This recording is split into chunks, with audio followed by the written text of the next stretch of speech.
Equities and fixed income markets on the Kenyan Stock Exchange are presenting a contrasting performance, with the equity market seeing a decline while the fixed income surges. To gain a better understanding of the forces at play here, we are joined by Caleb Mugendi, an investment manager at Genghis Capital. Thank you so much, Caleb, for joining us this afternoon. Quite a lot happening there.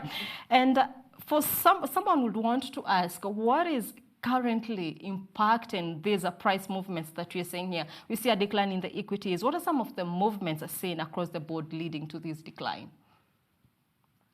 Thank you, Tabitha. When you look at the equities market in Kenya, we're seeing a lot of declines that are more or less being brought about by foreigners have been exiting the market. Yes. So we have gotten a bit of reprieve in the last 2 or so trading days, where foreigners have stepped up to become net buyers on some of the counters.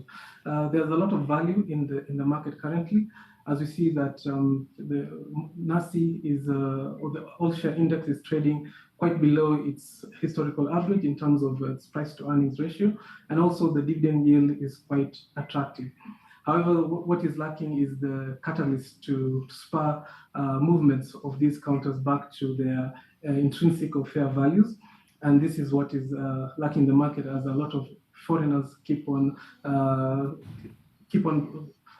staying on the sell side, exiting the market. We look at some of the drivers of the market include, we currently have the banking sector that is reporting its full year results for 2023. We've seen close to 2 companies having reported. Stanbic Bank reported last week, registering core earnings per share growth of close to 34%, and also announcing a record profit and also record payout in terms of the dividends. And this shows that companies are still weathering the storm in terms of the business environment, with dividend yields rising to around 13% on a trailing 12-month basis for that counter. And we still expect a lot of interest to remain on the banking sector as we head on, as we continue into the earnings season this coming March. Yes, and I agree. Yes, Caleb, I agree with you. You're seeing an increase or a surge when it comes to the fixed income markets. What maybe are some of the key players here looking at what you have had on the equities? Do we see the same running over into the fixed income?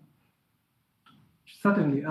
Yes. In Kenya, especially the infrastructure bonds have been more or less the bonds that have a lot of demand. These infrastructure bonds are also, given that they're tax-free, and also the yield on these instruments is quite high. Interest rates generally have been on the rise for more than a year. Also, with the Central Bank of Kenya raising the central bank rate in the last meeting to 13% from 12.5%, interest rates have remained high. With the treasury bills, we find the 91-day all the way to the 364-day treasury bills yielding between 16.5% to almost 17% currently. Interest rates remain quite elevated, and this has attracted a lot of foreign investors, a lot of local investors as well, into the fixed income market. The infrastructure bonds have that, they're quite attractive, again, as I said, mentioned earlier, because of the fact that they are tax-free. And also the yields on these instruments remain quite high. We had the February issue of the 8.5 infrastructure bond that yielded above 18%, and it was heavily oversubscribed, with investors bidding close to 280 billion shillings, and the central bank was actually able to accept around 240 billion shillings against a target of around 60 or so billion.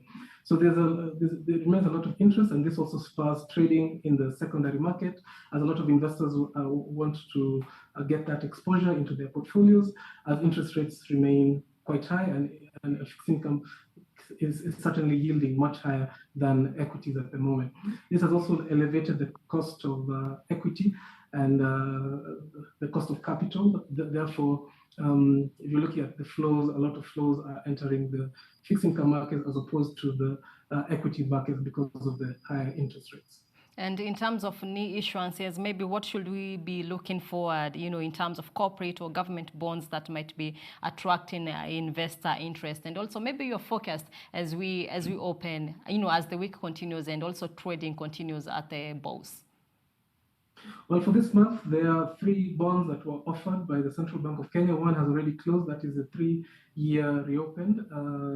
And we also have a 10-year new bond and also another 5-year reopened bond.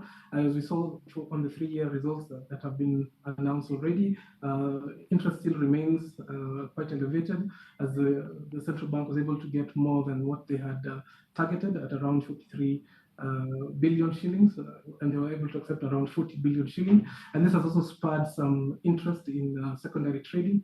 And we also think that we also forecast that the reopened bonds, the other reopened bond will also attract a lot of interest.